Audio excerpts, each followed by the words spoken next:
In this video, we're going to go through some adductor strengthening exercises. One on the table that's going to be great for your guys who have pain with movement, or great for your gals that have pain with movement, and then one that's actually going to take the adductors through some excursion but load it quite a bit more.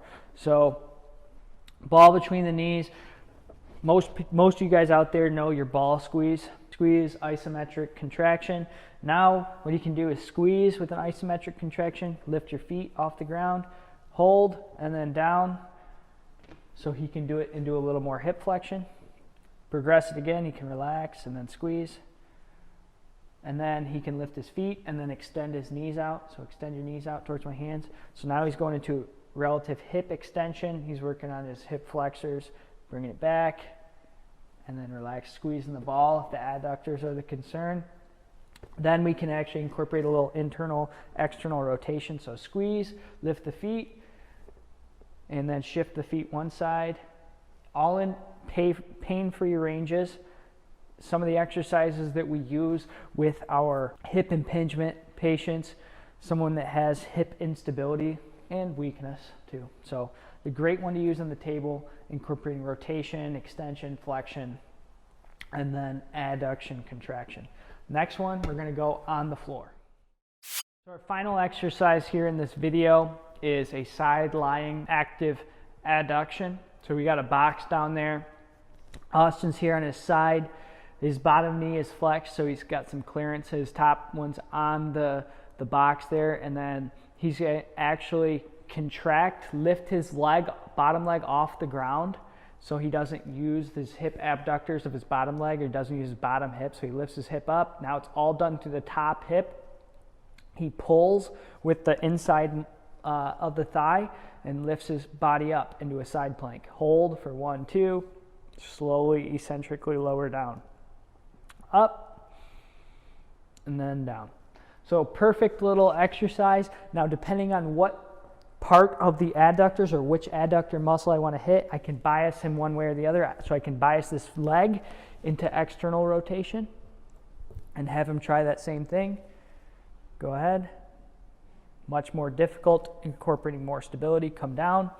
I can have him put his foot flat, bias him slightly into internal rotation. So you can see that the exercises that we might use just for adductors and someone that has impingement syndrome, adductor strain is going to be very different depending on the individual. We recently had someone comment on our Twitter and said, you know, what types of things do you do for someone that has hip labral tear or hip impingement? And I gave him a general overview. We strengthen the abductors, we do this, we do that. And he said, so basically what I'm doing already. Well, yes, you're probably doing some of those things, but are you doing it with the same specificity that you need to be the most effective or optimize what you're doing? I don't know. This particular person might, they might not, but if you want to be specific, you need to put the joints in the positions you need them in to target certain muscles, but also to avoid tensioning or stressing other muscles or tissues that you don't want to stress. So positioning is everything, and then the arc of motion, speed, and also the load is everything. So yes, you can strengthen your abductors, you can strengthen your adductors. Doing it in a targeted way can be much more effective, and Austin can tell you right now that just that little external rotation versus that pelvic rotation is a very different exercise, and it's going to target different parts of the muscle that then have different arthrokinematical variables or positional changes inside the socket, which they can then impact the hip labrum and other inert tissues like ligaments. So, you know, it's not about the exercise, but it's about how you do the exercise, and based on what muscle I'm training something different inside the socket, and this particularly important in the shoulder and the hip. So if you liked the video, give us a thumbs up.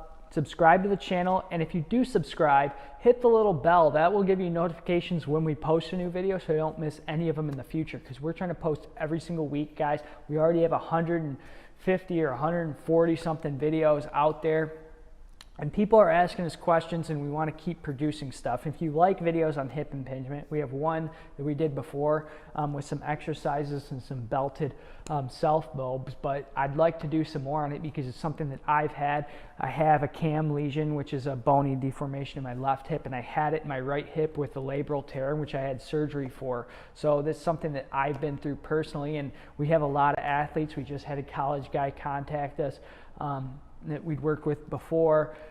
Austin here himself has some hip impingement, so it's a very common issue, and sometimes it doesn't go diagnosed, but you know, using the exercise in the right way can be most beneficial. So if you guys liked the video, give us a thumbs up and let me know in the comments, or even send me a message, because I'd love to know if you guys want to hear more about hip impingement. It seems to be something that you guys might want to watch some videos on.